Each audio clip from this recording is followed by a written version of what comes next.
Hi நமஸ்தே, நான் உங்க friend Jaya Srinivasan. Welcome to veggies recipe.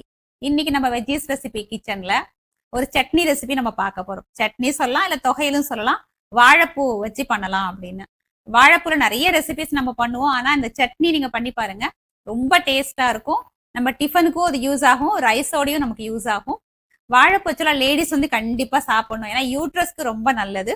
இது சட்னி அப்படிங்கும்போது நமக்கு டெய்லி டிஃபனுக்கு ஏதோ ஒரு சட்னி தேவைப்படும் இல்லையா? ஒரு வாரத்துல 2 நாள் இந்த வாழைப்பூ சட்னி சாப்பிட்டோம் அப்படின்னா டேஸ்டாவும் இருக்கும், நம்ம ஹெல்த்துக்கும் நல்லது. பண்றது ரொம்ப ஈஸி, வாங்க பார்த்துடலாம். ஆக்சுவலா வந்து வாழைப்பூ சமைக்கணும், அது ரொம்ப நல்லது அப்படின்னு சொல்லி எல்லாருக்குமே தெரியும். இருந்தாலும் டைம் இருக்கிறது இல்ல, பிஸி. இது வந்து கிளீன் பண்றதுக்கு ரொம்ப டைம் எடுக்கும் அப்படிங்கறதுனாலே கொஞ்சம் எல்லாருமே யோசிக்கிறது உண்டு.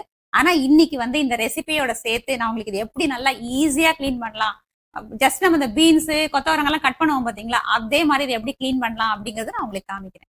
எல்லா டிஃபனுக்கும் இந்த சட்னி வந்து செம்மையா இருக்கும். ஈவன் நம்ம சாதத்துல பிசைஞ்சு சாப்பிடவும் நல்லா இருக்கும், கலவை சாதத்துக்கெல்லாம் தொட்டு சாப்பிடவும் நல்லா இருக்கும்.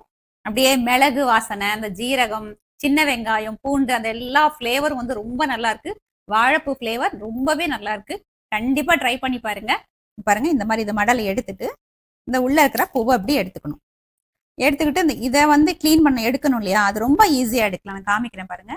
வாழைப்பூல நைஃப் அப்படி நல்லா அப்படி அழுத்தி பிடிச்சிக்கிட்டு இதை நீங்க இப்படி இழுத்தீங்கன்னு வச்சுக்கோங்களேன், இது ஃபுல்லா அப்படி வந்துடும்.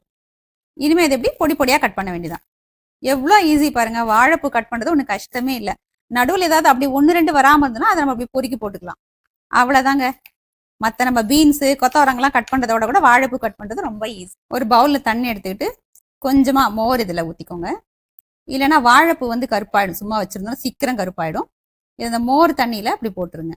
இல்லைன்னா மோர் இல்லை அப்படின்னா கொஞ்சம் மஞ்சத்தூளும் போட்டுக்கலாம். இதில் போட்டு வச்சா கருக்காமல் இருக்கும்.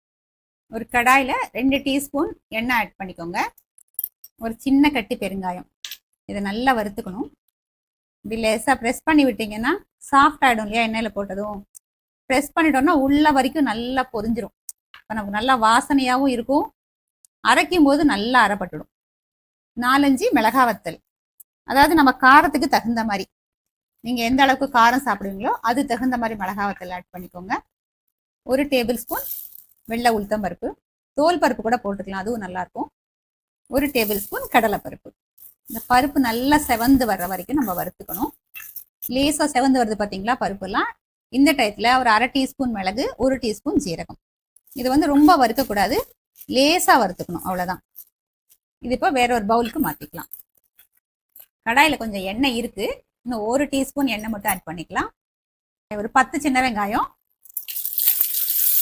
ஒரு 3 பல்லு பூண்டு, ஒரு சின்ன பீஸ் புளி. இதை இப்போ நல்லா வறுத்துக்கலாம். வெங்காயத்தை நல்லா வதக்கிக்கலாம்.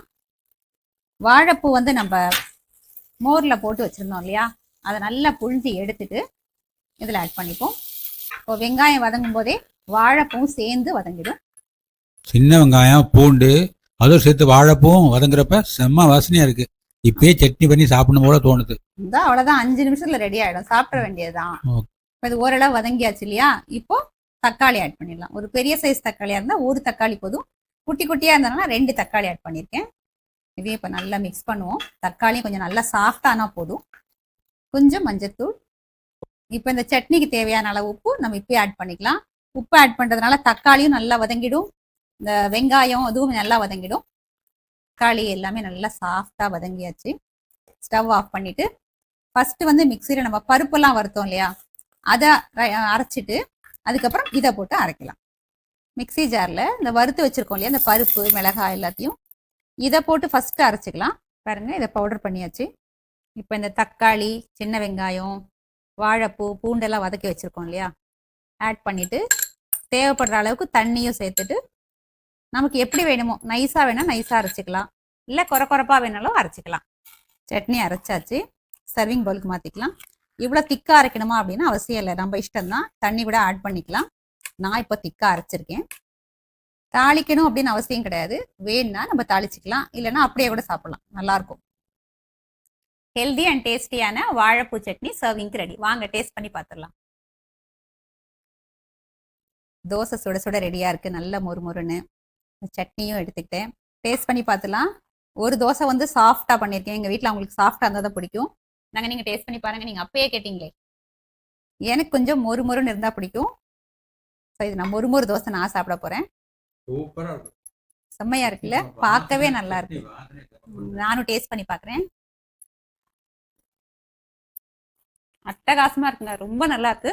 கண்டிப்பா ட்ரை பண்ணி பாருங்க. பிடிச்சிருந்தா லைக் பண்ணுங்க, உங்க ஃப்ரெண்ட்ஸ் அண்ட் ஃபேமிலிக்கு இந்த ரெசிபியை ஷேர் பண்ணுங்க. புது ரெசிபியோட நாளைக்கு நான் உங்களை மீட் பண்றேன். தேங்க்ஸ் ஃபார் வாட்சிங்.